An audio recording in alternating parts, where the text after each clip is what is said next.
Welcome to the World of Eora, a news and lore podcast about the Pillars of Eternity games, as well as Obsidian Entertainment's upcoming release, Avowed.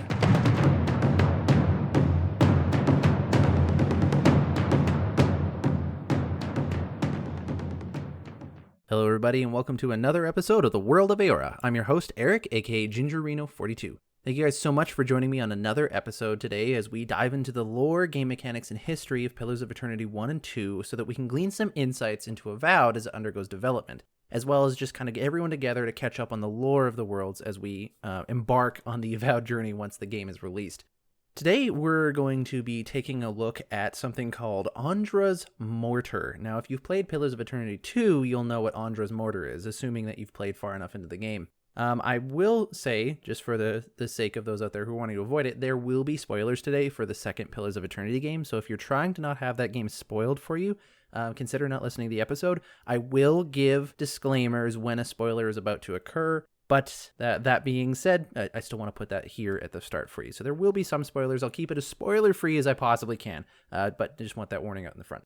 There's not a lot of news to talk about today, although Jez Corden, as many of us know about, has said a little bit more about the release date about Avowed, that based on the stuff that he has seen beforehand, and we've talked about stuff that Jez Corden has seen in the past, he thinks that the game could release in the first or second quarter of 2023, which means, theoretically, if he is correct, we could be a year away from the game releasing at this point, which is crazy to think about. This podcast is only just over a year old, for example, so if you've been listening to this from the very beginning, just double the length of time that we've gone to this point, and boom, Avowed could be here, which would be awesome, personally, but, I'm not familiar with what Jez really saw or how reputable he is in terms of having insider information, so I don't even know how close this is to being true or accurate or what changes could happen in development for the game of Avowed. But that being said, there we go. That's all we have for today, so let's dive in straight to the lore. The Watcher seeks something long lost. What is it you search for? So before we get straight into the source material of what Ondra's Mortar is, I'll give you kind of my own quick definition of what it is. Ondra's Mortar is the name given to a giant collection of storms, or maybe it's just one big storm that you see in the northeastern corner of the Deadfire Archipelago, and it stretches far off to the continent where the Rauatai is. Rauatai are one of the older empires that exist in the world. They've been around for hundreds of years, and they originate from this one continent or area of the world called the Rauataian Gulf. But this massive storm is so big that it can stretch from one area of the world, the Deadfire Archipelago, to another area of the world, the Rauataian Gulf. And so it's a pretty big deal. This storm is actually blocking off exploration from the eastern portion of the world. The world has not yet been fully explored because of the size of this storm. And so that's what Ondra's Mortar is. When someone in the Eoran world refers to it, that's what they're talking about. If you've played Pillars of Eternity 2 Deadfire, you can open up the world map and you'll see it in the top right corner if you've explored the world or if you've inputted a console command to reveal the entire map. The top right corner, so the northeastern corner of the Deadfire Archipelago, you can see this massive storm blocking off an entire area, and bordering the storm of Ondra's Mortar is a set of islands known as Magran's Teeth. Now, the word Ondra's Mortar comes from the goddess Ondra, which is the goddess of forgetfulness in the ocean and the moon, and Magran's Teeth, these islands that border Ondra's Mortar, border the Ondra's Mortar. That was fun to say. Magran is another goddess, so this is referring to another god. Magran, the goddess of fire and war. Why they're called teeth is probably because the mountains on these set of islands are very pointy. They're actually all volcanoes, and despite a lot of the dormant volcanoes in the Deadfire Archipelago area of this world, these volcanoes are actually quite active and home to some interesting, I think they're mage folk is the Rathun, as they are come to know. But before I try to give myself like a personal subjective synopsis of all this, let's go into some of the source material that we can see, as well as the fandom articles as well. So just looking at the Ondra's Mortar fandom Wikipedia article, we learned it is a location in Pillars of Eternity 2 Deadfire, which we already talked about. Ondra's Mortar is found at the very northeast edge of the archipelago and can be entered through the Ophechia Channel. The Ophechia Channel is basically a gap within Magran's Teeth, which are the set of islands that we were talking about, that allow entrance into Ondra's Mortar. Now, there is very few instances, I would say no instances, at least I can remember off the top of my head, of people going into Ondra's Mortar, this giant set of storms, and then coming back alive. It is pretty much a death sentence to try to cross Ondra's Mortar to see what's on the other side. So Ondra's Mortar is a massive expanse of uncharted sea that also has the storms above it. These storms in question are relentless hurricanes and mile-high waves and winds that can strip the hull off of a boat. Like, that is how powerful these storms are in Ondra's Mortar. And so it is really, it's the most hostile portion of the ocean that is known in Eora. It's so hostile that there's nobody that's really gone through and come back and been able to explore and report what is over there. Especially when you think of the idea of like a mile-high wave, like that is crazy. It's ridiculous. You think that like that would cause the ocean around it to just be dangerous. Never mind just the Ondra's Mortar area itself. Now, the storms from Ondra's Mortar are so expansive and so widespread that even the people of Rauatai, which again we've talked about as an old empire that is far away from the Deadfire, they know with certainty that Ondra's Mortar, the storms from this area, are responsible for their country's worst natural catastrophes. And this is notable because one of the things that make Rauatai stand out in the lore is the fact that it's constantly bombarded by all these storms and difficult living. Like, the people of Rauatai are known to be hardy people simply because they can endure the harsh environments that are always there. This storm system above Ondra's Mortar is so intense that even miles and miles and miles away, it can cross a continent and cause these horrible storms over land even. Right, so that's how impactful Ondra's Mortar is. Now, it's been theorized by many that in Ondra's Mortar is actually a large deposit of what is known as luminous Audra. What luminous Audra is it is a unique version of a unique resource that exists in the game world. So in the world of Eora, at least the fantasy setting that Obsidian Entertainment has made for us, there's this unique resource called Audra. The interesting thing about Audra is that it is a material, is a substance that can conduct spiritual energy. So just like how electricity can go through copper wiring or through water, the energy that a soul has in this world can transfer through Audra like that. It is conductive to energy of the soul. That's what Audra is known for. And there's a particular unique form of Audra called luminous Audra, which is, given the name, a lot brighter and a lot more potent, or a lot more conductive of soul energy. And it's only found in the Deadfire Archipelago area, at least mainly. And the idea is that these storms are being caused by a large deposit of luminous Audra at the center of the storms. That's what a lot of theory is, at least of like why these storms exist and what's in the middle of them. So people think that it's this luminous Audra deposit because the Deadfire Archipelago has storms everywhere, and it also has luminous Audra everywhere. So, they coincide, right?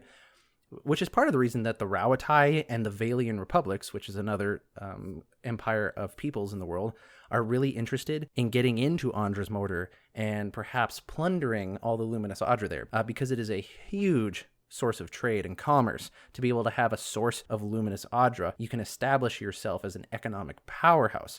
So there's a lot of interest in getting in there and seeing A, if it's true, and B, that how you can extract the luminous Audra for monetary gain. Now, as I said, from the Deadfire Archipelago, the only way to get into the Ondra's Mortar area of the ocean is through the Ophechia Channel, which I hope I'm saying that correctly. It's Ofecchia. It looks like a Valian word, so I'm guessing it's Ophechia Channel, which again is a gap that exists where the set of islands Magran's Teeth ends, and then a portion of more foresty, mountainous islands begin. So it's just this little spot, this open channel where a boat could go through and enter into Ondra's Mortar. And actually, that's where you will go as a player character if you are to enter into Ondra's Mortar. Magran's Teeth, as we've mentioned, is a long chain of volcanic islands along the northeastern edge of the Deadfire, stretching from the Reside Passage, which is another region in the Deadfire, in the north, to the Ophechia Channel in the east, which we've already mentioned. So the Magran's Teeth are notable for the fact that they are active volcanoes within the Deadfire region. There's a lot of volcanoes in the Deadfire, but they're all pretty dormant at this point. However, the volcanoes here are still active and going. The other thing that's notable about the Magran's Teeth Islands is that they border the Ondra's Mortar storms completely. So that they basically act as the last safe zone in the ocean that you could encounter before you come into Ondra's Mortar and are susceptible to these mile-high waves, hurricane winds that could rip the hull off your boat. Now, a lot of people aren't going to go past Mogren's Teeth, however, because there are a native group of creatures, I'll call them, that live there, called the Rathun. The Rathun, which I hope I'm pronouncing that right, I believe they would be classified as mage folk in this world. Mage folk are creatures that exist in Eora that were created by the gods specifically for a purpose, right? So like a normal Kith person like you or me, we would, come into the world through normal means where our parents copulate and then we're born. Whereas the mage folk that exist in the world are brought into the world more out of the divine will of the gods. They will create them. This is kind of a lot like the Eyeless that we see in Pillars of Eternity 1 in the White March DLC expansions. Rathun, based off of the fandom Wikipedia articles, are an isolated and extremely hostile race. Not much is known about them, but that they guard chain of islands named Mogren's Teeth, which we already talked about. These fire giants are fiercely devoted to the goddess of war, Mogren, and some believe that it was her who formed them from Eora's soil in her own flames. These self-proclaimed champions of the goddess will fight to the death rather than submit to any Kith. Kith meaning a word for the kind of sentient and civilized races of the world. If you ever spy one of their longboats on the open sea, about face and sail full tilt away. The Rathun prefer to take a ship's crew alive so that they may sacrifice to the ancient in the volcano. So these Rathun warriors are essentially these giants that look like they're kind of like they're made of fire. They're not ethereal, like they look like flame spirits. Like they have physical bodies, you can see their skin, but it looks like their insides are made of fire. And they are a very warrior-like group of people. They tend to, shoot first, ask questions later, except I guess in this case it would be stab first and ask questions later. And when they say they're giants, they are rather sizable folk. So you will come into contact with some Rathun, I believe, as part of the story in Pillars of Eternity 2 Deadfire. And they're quite the person to come up against. And they're a very interesting race of people. I would love to learn more about them, but we don't actually have a lot to talk about regarding them.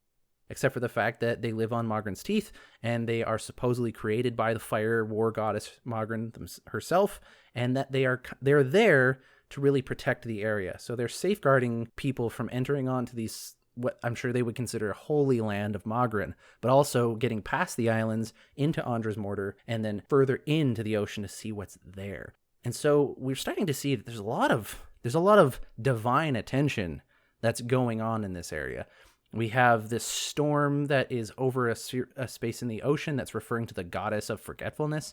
Then we have the goddess of fire and war who have set up her own mage folk to stop people from progressing any further. It seems like there's more going on here that meets the eye.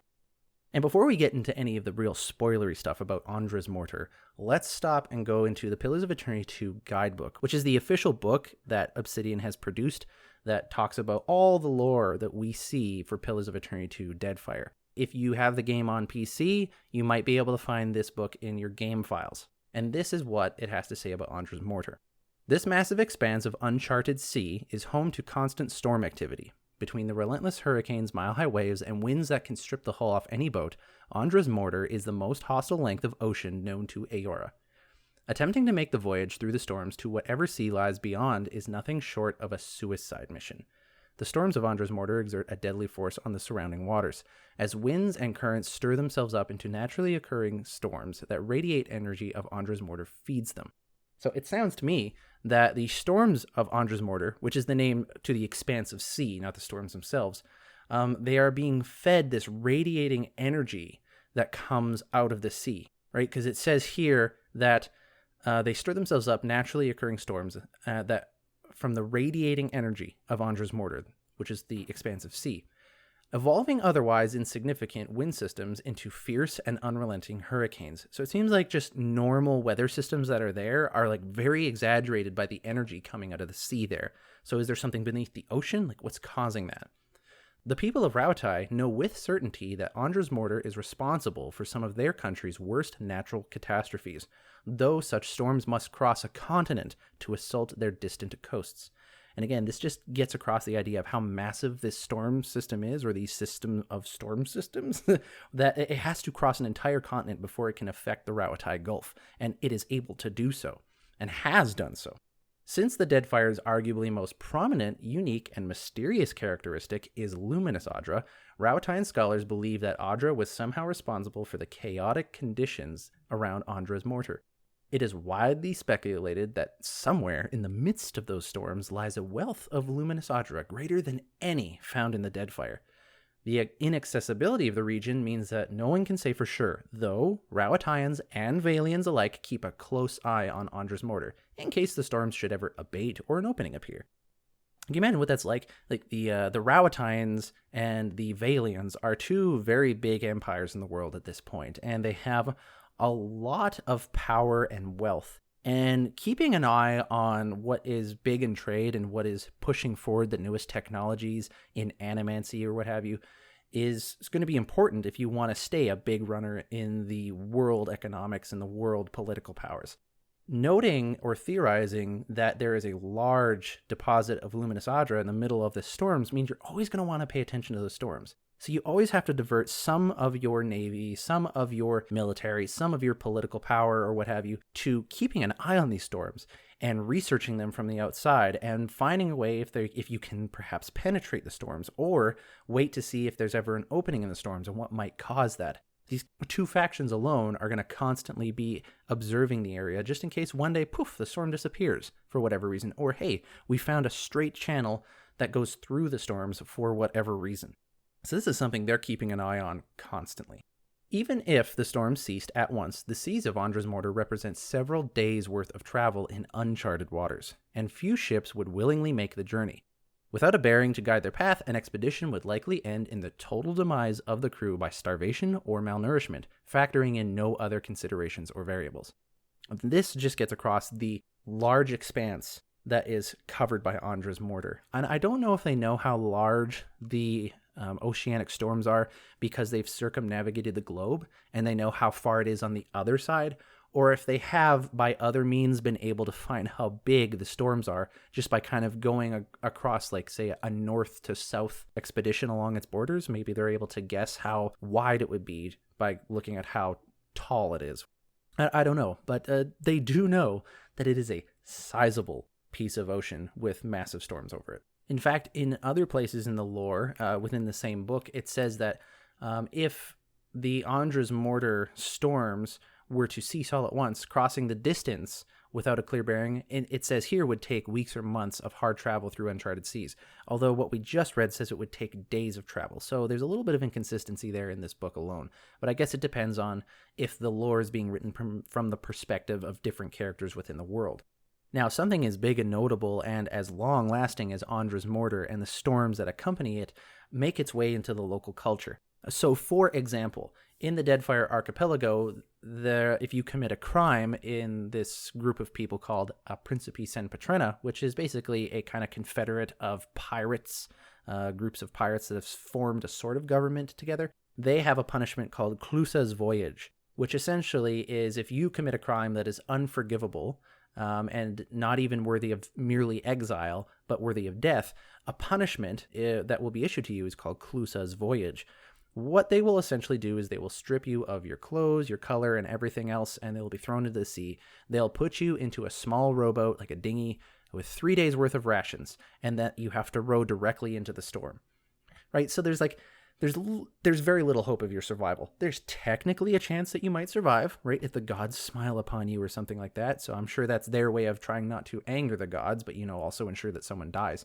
But when you think about it, you're sent into the ocean on a rowboat, in the middle of the ocean on a rowboat. Chances are you're not going to survive, especially if it's near Mogren's Teeth, because what are you going to do? You're going to row your boat into Ondra's mortar where the storms are, wait until your pirate friends or ex-friends go away, then you row back, and the nearest island you're going to go to is one of these active volcanoes where fire giants that kill on sight are. No, you're not going to do that. The other option is you rowboat into the oceanic storms above Ondra's mortar, which can rip the hull off of a ship from the Royal Navy of the Rauatai. And your little rowboat from a pirate ship is going to handle that. Okay, sure. And you only have 3 days worth of rations? Even though it would take days, weeks, or even months to cross Ondra's Mortar if there were no storms, it's basically a death sentence. And this is called Clusa's Voyage, and that is the name of that punishment. The name of the punishment, Clusa's Voyage, actually comes back from a person whose name was Clusa. It harks back to a mutiny that this person had performed. This person, Clusa, was a former, I don't know how to pronounce this word, Vice Contessa of Fonteclaro, which is a bunch of Vailian words, if you're not familiar with the world of Eora. Vailia being one of the big empires in the world. And the story goes is Clusa wished to splinter from the Principe fleet, which is the fleet of pirates, and head north of the Deadfire, where she intended to sell off her cargo to Rawatai and find somewhere permanent to settle. So she is wanting to leave her pirate fleet to go to Rawatai, sell the stuff that she has, and settle there. While she was not the captain of the ship on which she served, Clusa had purchased that ship prior to the exile and argued for her claim over it. As the rest of the Principe fleet had come to share investment in their limited cargo, for Clusa to say that she had sole ownership of hers did not fit their model of a society built on shared resources and equal stakes. So essentially, Clusa is living antithetical to the Principe way. They like to share ownership of things, despite the fact that they're all pirates, and she is not lining up with the way that they live in their society. The sole mutineer stood her ground, even as it became clear that no one would join her. Clusa's captain, Emanio, the former steward of her household, ruled that if Clusa wanted to divide the Principe fleet, she would do so alone. Witnesses later claimed that Emanio pleaded with her to repent, but Clusa's old-world dignity compelled her to remain unbowed. Weighing the precedent that her demonstration would set, Emanio had little choice but to set Clusa adrift on a dinghy with 3 days' rations of food and water. Some sailors claim she rowed north toward her intended destination of Rawatai, while others say she veered south for the nearer shores of Ishimito. None know for certain whether she survived the journey. Clusa's mutiny opened the way for greater understanding of naval hierarchy and chain of command. Ownership and authority came to be determined by the needs of the community, showing how even a steward could lead in Principe culture. The lesson would persist for generations. So they basically took Clusa's, what they're calling a mutiny, and using it as an example and a way to teach people, like, this is the society that we want to live with in terms of the Principe San Petrina, which again is a group of pirates, essentially. So it's interesting to see just how unified they try to be in the way they live their life. Another example of culture and myth and legend coming out of Ondra's Mortar is that since the Principe San Petrina has been sending out a lot of their criminals into the Ondra's Mortar oceans, or a lot of pirates have gone out that way, and these ships have been destroyed and sunk, there is a thing out there called the Traitor's Bounty. Essentially, what it is, it's a rumored and imagined riches which would lay unclaimed at the bottom of the ocean floor. But the theory is that all these pirate gangs and people that were entering into the ocean, the ships got destroyed and the treasure sank to the bottom of the ocean. And so there is a lot of push for people in the Principe San Petrina, these confederation of pirates, that there is a mass of riches on the bottom of the ocean floor, if only you could get in there. Now there is one example, one story, of a group of sailors who are trying to actually do this, and it's called the Dive for the Traitor's Bounty. So many people and many opportunistic pirates have tried to go for this, but there is only one crewman that is reported to have laid hands on the bounty. In 2820 AI being the designation for the calendar of the world, the Principe vessel Freedom Rag captured a Vailian supply ship carrying research and animancy tools bound for Nekataka. The pirates discovered, among the rest of the confounding equipment, an ornate and fully functional diving bell. With enough rope and determination, it could be made to reach the uncharted depths of the sea floor. While the application of the diving bell made sense to the pirates, the risks of such a deep voyage were less apparent. A pair of eager and curious mates took their places under the bell and signaled for the crew to lower them as far as the rope would allow. The bell made its slow descent into the cold waters on the border of Ondra's Mortar, which were perpetually clouded from the nearby storms. Over time, the pair lost track of how long they had been under, breathing the same stagnant air and feeling the pressure build in intensity. Disaster struck as their air was gradually reduced. The duo wrestled each other for desperate life-giving gasps until one knocked the other senseless, bashing his head against the surface of the bell and leaving him to drown in the black depths. The crew of the Freedom Rag, late in judging that the dive had gone on long enough, laboriously cranked the bell back to the surface, taking with it an injured and delirious pirate who babbled incoherently about what he had seen on the ocean floor. He spoke of a golden valley stretching off into the distance, a hall of coral and bone and leviathan-sized fish. The crew discounted his story until he produced a handful of golden sewel nets clasped tightly in his palm. Weighing the sailor's testimony, the captain of the Freedom Rag tried him for murder and consigned him to Clusa's voyage, the name of the punishment we talked about earlier. As his sewel nets were forfeited back into the sea, the pirate dove in after them, never to resurface. Many who whisper of the trader's bounty conclude that the very proximity to that blighted wealth can drive a good sailor to terrible acts. Others say that the desperation which would send a ship voyaging after the bounty is a curse in and of itself. Either way, the bounty seems intent on pulling good sailors to the same watery end and is worth avoiding. So that's just a second example of how Ondra's Mortar is involved in the local culture and involved in myth and legend. This idea that there is a huge bounty at the bottom of the sea, and how these two crewmen went down in a diving bell to go get it. One has to wonder whether or not that pirate had gone mad down there and seen things that weren't really there, or if he really did see what he saw. Who knows? And so with that, I now want to dive into the more spoilery sections of this episode. So consider yourself warned if you're wanting to avoid spoilers for Pillars of Eternity 2 Deadfire. This is where we're going to start getting into that. Now, I discussed how there are these massive oceanic storms over Ondra's Mortar, and that there is a long line of active volcanoes known as Mongren's Teeth on the outside of it, and that nobody can penetrate this area. And so it seems sensible to think there must be something going on there. There must be something important. Everybody, of course, theorizes, well, it's just a large deposit of luminous Ondra that's somehow causing these storms. But there's a little bit more going on that meets the eye, and you will learn this through playing the game Pillars of Eternity 2 Deadfire. At the center of Ondra's Mortar is the lost city of Ukaizo. Ukaizo is, at this point in the game, when you're playing, a mythical island rumored to be somewhere in the Deadfire Archipelago. And there are some legends regarding Ukaizo as the wellspring of Huana culture, and others tell tales of riches beyond measure, but everyone agrees that Ukaizo vanished after a cataclysmic storms and volcanic eruptions blotted it out of existence. So Ukaizo is kind of like the Eoran version of an Atlantis, in a way. Like, it's this mythical city that a lot of people believe the Huana peoples originally came from in the Deadfire Archipelago, but that they lost it long ago. It's such an old story that it's basically stuff of legend. People don't even know if it exists anymore. But, as it turns out, it actually does. Ukaizo was the pinnacle city for the Huana people. The Huana people, even though in Pillars of Eternity 2, they are just sort of a smattering of different local tribes in the Deadfire Archipelago, the Ukaizo people actually date back thousands and thousands of years ago, well into the history of the world of Eora, where a lot of stuff enters into myth and legend. So they're a very ancient group of people. And they were actually very, very further along in their technological developments. And Ukaizo was their main city, the pinnacle city. It was their grand capital, if you will. And Ukaizo is at the center of Ondra's Mortar.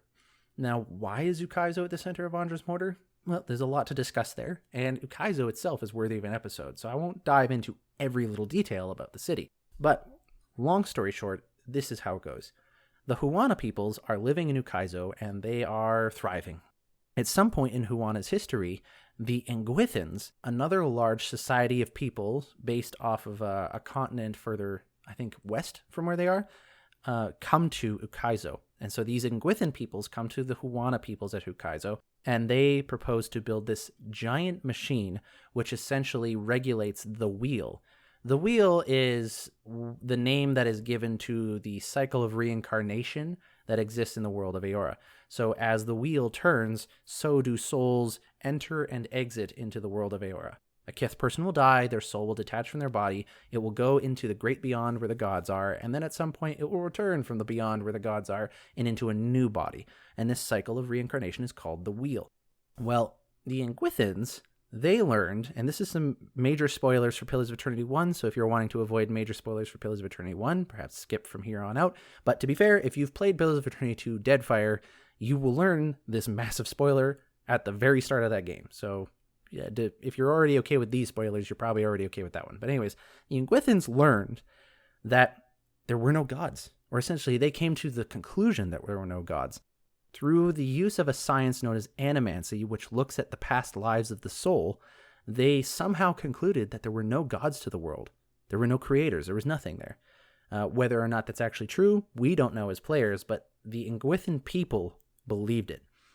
And so what their plan is to create gods themselves, so that way people won't spiral into madness or spiral into their making themselves gods, where because if everyone in the world all of a sudden realize their gods are all lies, that there are no gods in the world, then people are going to abandon their faiths and they're just going to do what they want because there's no one there to hold them accountable for the things they're doing. This is what the Inguithans thought, and so they're trying to think, how can we stop this from happening? And their solution was to just create gods themselves. Well, how are you going to do that?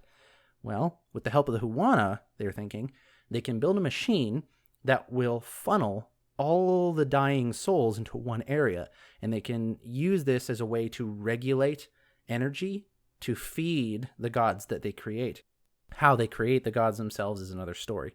But long story short, the Inguithan peoples sacrificed their own culture and their own people to create these gods, and the machine that they created at Ukaizo funnels all the souls to this one location, and it perpetuates this cycle. Now, to hide all of this information, to hide the fact that the gods of Eora are, in fact, created beings of an ancient race of people, to hide the fact that they're not really gods in the typical sense, basically created Ondra's Mortar.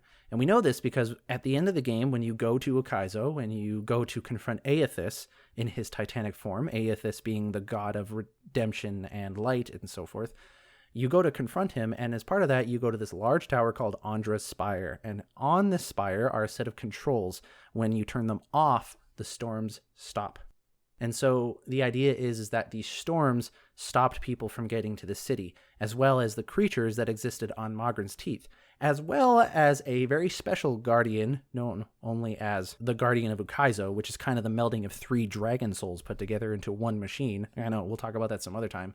There's a lot that is put in place so that the Kith would not discover the truth of what the Inguithans did, because then it would end to the same conclusion of people realizing the gods aren't real and no one's holding me accountable for what I'm doing and blah, blah, blah, blah, blah, which is kind of not true in the sense because this pantheon of gods the Inguithans created are functionally gods in a lot of ways. They're just not actually gods in a traditional sense. But that is a theological and philosophical topic for another day. And so that is what is at the heart of Ondra's Mortar. This large expanse of sea with these oceanic storms that can destroy basically anything that tries to go through it is this incredibly advanced but ancient city of Ukaizo that holds a machine that perpetuates the cycle of reincarnation in this world, and it essentially feeds the gods' soul energy, and it keeps them in control of everything that's going on. All this stuff is kind of put into place to hide this main secret. Now, there's even more that's actually going on here, because at the edge of Ondra's Mortar, there have been few sightings of ships that have come through, nearly completely destroyed, but clearly not from the Deadfire Archipelago. Looking at the Pillars of Eternity guidebook, volume 2, so the same book that we're using for a source material earlier, there's a section on page 66 called Storm Speak, and this is what it says here. Deadfire sailors are accustomed to finding oddities in the waters of the archipelago, being they treasure, danger, or some indecipherable mystery better left untouched. But what defy all comprehension are the extremely rare sightings of derelict craft limping out of Ondra's Mortar, and the crew members found piloting these wrecks. On rare documented occasions, trading or expedition ships have sighted unusual flotsam on the fringes of this impassable storm barrier. This is remarkable in and of itself, as most seafaring kith understand the obvious danger of Ondra's Mortar and give it a wide berth. What makes the phenomenon doubly unusual is that the pieces of wood or sail floating among the debris match the shapes of no recognized ships found anywhere else in Eora. Even rarer cases have involved kith finding intact vessels, which persistently made their way from the far side of the storms. The ships are always battered to the point of uselessness, floating in the equivalent of a daze and seemingly out of unconscious habit.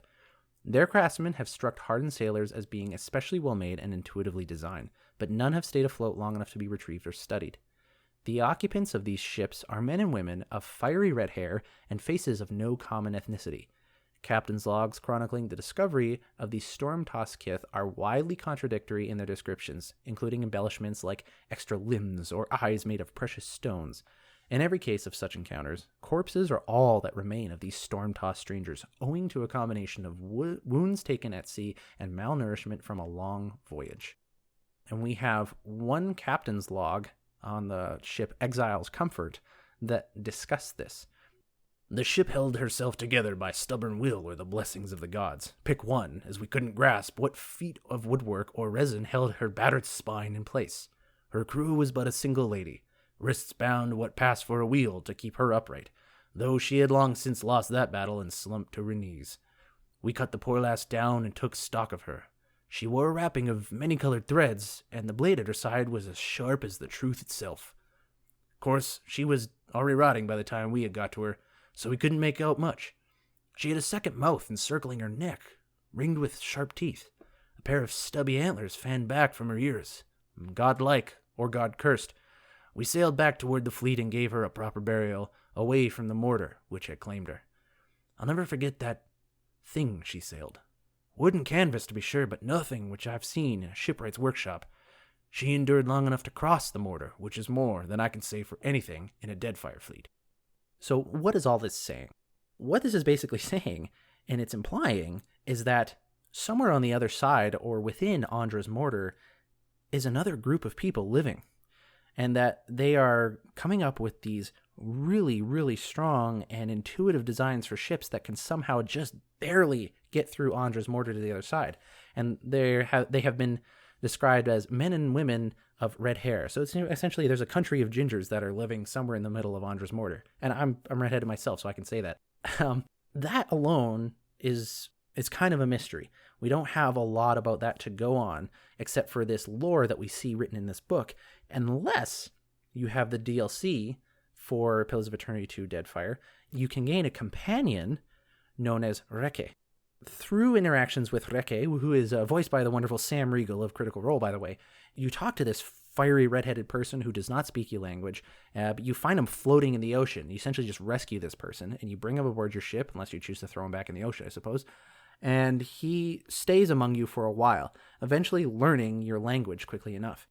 And you learn a lot from your interactions with Reke, as well as some other stuff that comes from the Forgotten Sanctum DLC, that he comes from this other place known as Yazuha, if I'm pronouncing it right, and that he is what has come to be known as a Stormfolk. The Stormfolk are a very rare race of humans that exist in the world of Eora. They can exist in the proper area of Eora, at least the parts that are well known by everybody else, and they are the people that have somehow survived Ondra's Mortar and come out on the other side, but they're very rare to run into. And the only one we get to really interact with in the game extensively is Reke, as a companion in the game. You can actually have him as one of your party members, and you learn that he comes from this other country, this other society of peoples in Yazuha. And the stuff that he has to say is so intriguing and so mysterious that he refers to God, the singular, rather than the gods, plural, a lot of times. Like, what is up with that? What are they doing over there? Are they worshiping just one of the gods of Eora? Have they discovered that there actually is only one god in the world? Who knows, right? There's so much going on there. And there is a book in the Forgotten Sanctum DLC that kind of implies that this is the truth of the matter, that not that there's one singular god, but that there's an existence of another country of peoples that exist out there. The book in question is called The History of Eora Volume 7, The Three-Body Agreement. It's one of many collections of books that you can get from the Forgotten Sanctum DLC. The problem with these books is that they are in the possession of the Hand Occult, which is a cult of people that follow the god Wal, and they are known for editing books either to add truth and put facts into books that were otherwise wrong, or to add falsities to books to make them basically mess around with stuff. You can never know if someone who is a Walite, if they are editing a book, if they are adding truth or taking away truth or adding falsities to the book. You can really never know. So how much of these books are true, we don't really know. But this book essentially implies that there are three major superpowers that existed in Eora's past. One being the Huano of Kaizo, the other being the Ingwithan peoples that created the gods of Eora, and the third one, we don't know, but we can surmise that it is this Yazuha nation that exists somewhere either in or on the other side of Ondra's Mortar. So there's a lot of mystery there, and there's so much there I want to know, and that's why I want there to be a Pillars 3. Or maybe, who knows, in Avowed, maybe we'll learn something about this stuff. Who knows? It depends when in the world that Avowed will be taking place in. If it's significantly in the past to when the Ingwithans are alive, maybe we'll hear talk of this third nation and we'll learn more about them. Or if it's far in the future after the events of Pillars of Eternity 2, perhaps with the storms being down, we'll learn more then as well. But if it's somewhere in the middle, who knows? It depends on the lore that the developers and writers at Obsidian want to give us.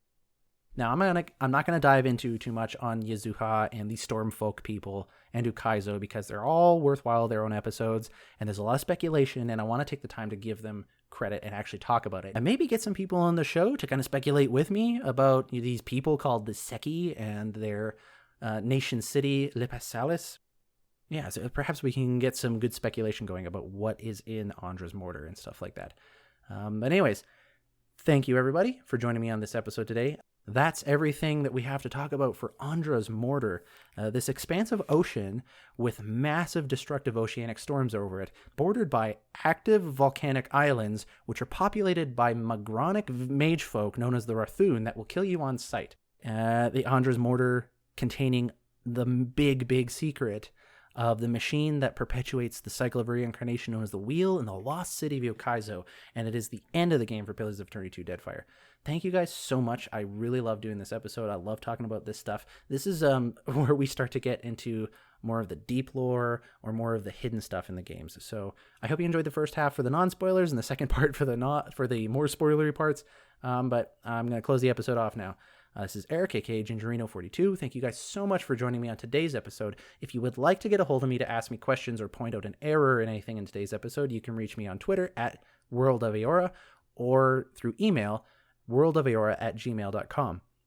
I'm also going to slowly start working into other forms of content creation that may or may not be involved with World of Eora. So if you want to follow me personally on Twitter, that's at Gingerino42.